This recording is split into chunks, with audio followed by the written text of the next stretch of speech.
Round 5 of the FIDE candidates 2026, and the stakes couldn't be higher.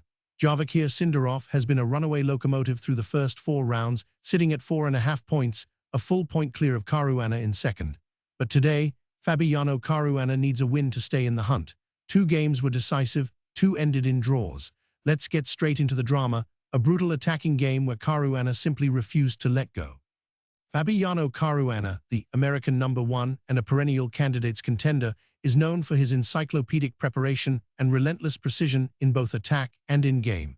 Matthias Bluebaum, Germany's top player, is solid and tenacious but sitting on 2 points, desperate for a result. Caruana, trailing Sindarov by a full point, simply had to win. Everything was on the line. Caruana opens with the king's pawn, and Bluebaum responds symmetrically with e5, already signaling he may head into the Petrov's defense, one of the most rock-solid equalizing weapons in chess. Associated with players like Kramnik and Liko, the Petrov has a reputation for drawing tendencies, but the Paulsen attack, where white grabs on e5 immediately, injects serious complications that punish passive play. Caruana opens with the king's pawn, staking a claim to the center and immediately setting the tone for an aggressive game. This is his most common choice at the top level.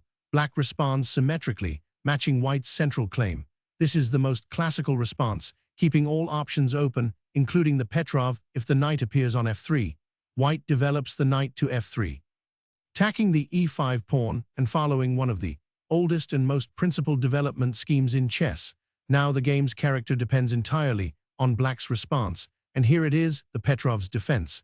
Rather than defending e5, Black counterattacks the e4 pawn. This famously solid system has been used as a drawing weapon at the highest levels for decades.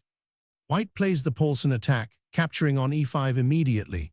This is the most combative try against the Petrov, aiming to keep the position sharp rather than allowing Black easy equality. Black kicks the knight away with d6, the standard response. White cannot hold on e5 for long, so the knight must retreat. The question is where. The Paulsen attack's signature move, the knight retreats to c4 rather than the more common f3. Maintaining pressure against Black's center while keeping the f-pawn free to advance, Black snatches the e4 pawn in return, restoring material balance. This natural recapture is the whole point of the Petrov structure. Black trades blows symmetrically. White develops the queenside knight simultaneously, attacking Black's knight on e4 and adding pressure to the center. White is building piece activity while Black must figure out where the e4 knight belongs. Black captures on c3, giving up the knight to double White's pawns. This is a principled decision, damage White's pawn structure in exchange for piece activity. White recaptures with the d-pawn, opening the d-file and accepting the doubled c-pawns. The structural imbalance is now set. White has the half-open d-file but a compromised queenside pawn structure. Black stakes out central space with d5, challenging White to define the position. The evaluation is essentially equal. Both sides have their imbalances and compensation. The knight hops to e3, a flexible central outpost where it supports f4 and d5 advances while keeping the position fluid. A typical Paulsen maneuver. Black solidifies the center with c6, adding support to the d5 pawn and preparing to develop the queenside. A logical, solid structure that is hard to break down. White develops the dark-squared bishop to d2, preparing to connect the rooks and potentially swing to c1 or b4 depending on how the position evolves. Black prepares a kingside fianchetto, planning to castle short behind a solid bishop on g7. This is a popular setup against attacking systems. The fianchetto provides excellent king cover. Caruana plants the f-pawn forward, a clear signal of aggressive intentions. White claims space on the kingside and sets up the possibility of f5, beginning a pawn storm even before Black has finished castling. Black completes the fianchetto, placing the bishop on its ideal diagonal. The g7 bishop will be a key defensive piece, and Black now prepares to castle into relative safety. The queen enters on f3, immediately bearing down on d5 and supporting the f-pawn's advance. White's queen and knight are eyeing the kingside, while the pawn on f4 signals a storm is brewing. Black reroutes the knight to d7, where it defends c5 and prepares to jump into more active squares. Development is almost complete for Black. Caruana castles queenside, a committal double-edged decision that tells us everything about his intentions. With kings on opposite sides of the board, this becomes a race. White storms the kingside, Black counterattacks on the queenside.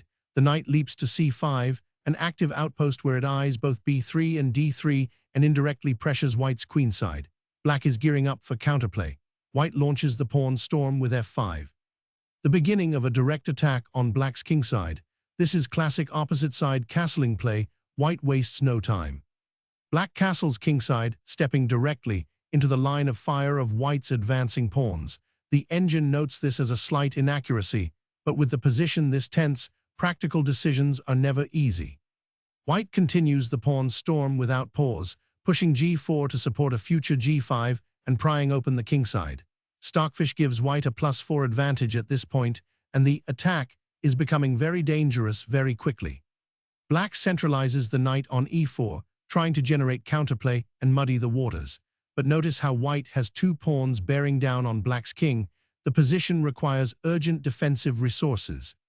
White develops the bishop to d3, directly challenging black's knight on e4 and maintaining the tension. White is building up all pieces before delivering the decisive blow. Black plays re8, placing the rook on the semi-open e-file, but this move wastes precious time. The engine swings the evaluation sharply to +0.9 in white's favor. Black needed to find concrete counterplay, not a waiting move. White captures the centralized knight, eliminating black's most active piece and clarifying the position. The exchange is forced, and now the pawns on f5 and g4 become even more menacing. Black recaptures with the rook on e4, the only sensible recapture, but here is where things start to unravel.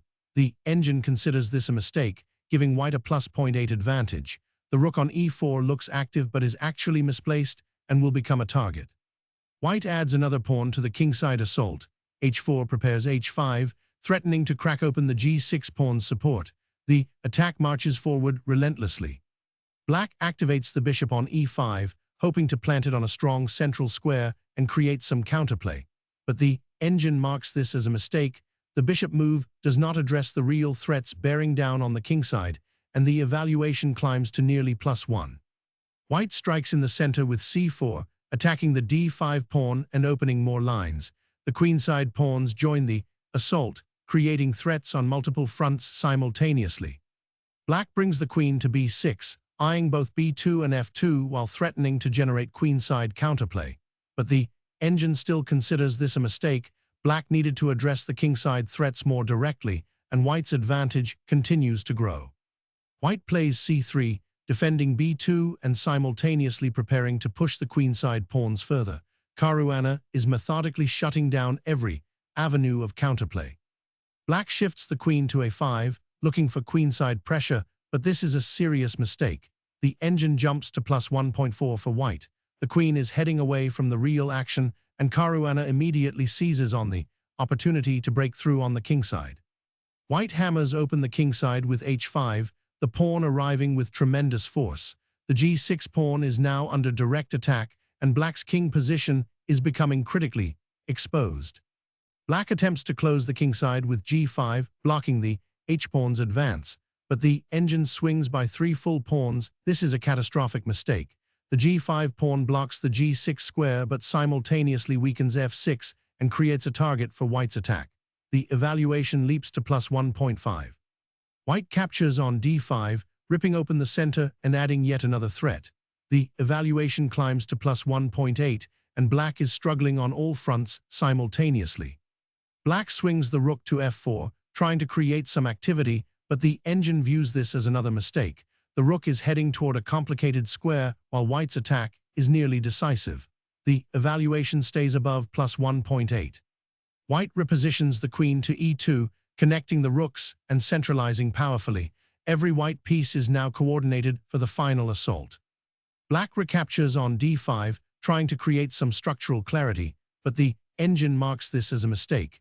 The evaluation remains above +1.7, and white has more than enough material and attacking momentum to convert.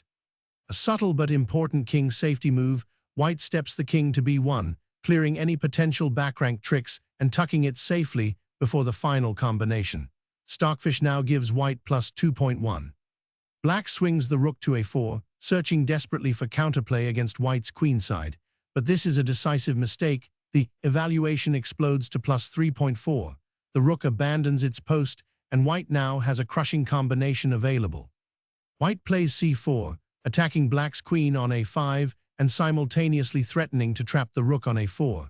The evaluation jumps to nearly +4. Black's position is crumbling from all directions. The queen retreats to a6, and the engine calls this a catastrophic mistake. The evaluation rockets to +4.2.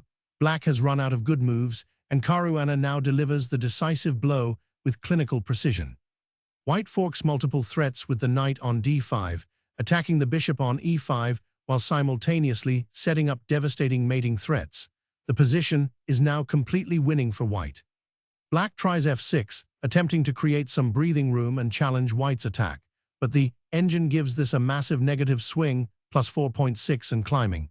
The f6 pawn actually weakens the e6 and g6 squares further. White develops the bishop to c3, pinning the bishop on e5 and adding tremendous pressure along the long diagonal. Stockfish shows +5. The attack is now completely overwhelming. In desperation, black captures the pawn on c4 with the queen, but this blunder essentially ends the game immediately. The evaluation surges to nearly +10. Black was almost certainly hoping to generate some queenside counterplay, but Caruana has a forced mating sequence in hand. The knight crashes into f6 with check, a stunning sacrificial blow that tears open the king's shelter. This is the move that decides everything, and it leads directly to checkmate.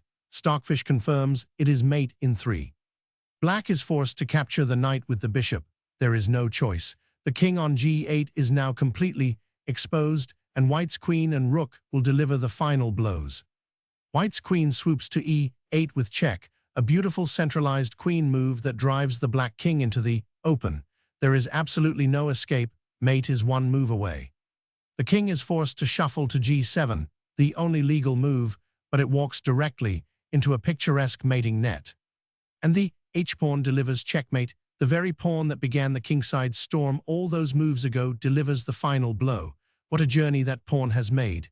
Bluebaum resigns. Caruana wins in brilliant fashion.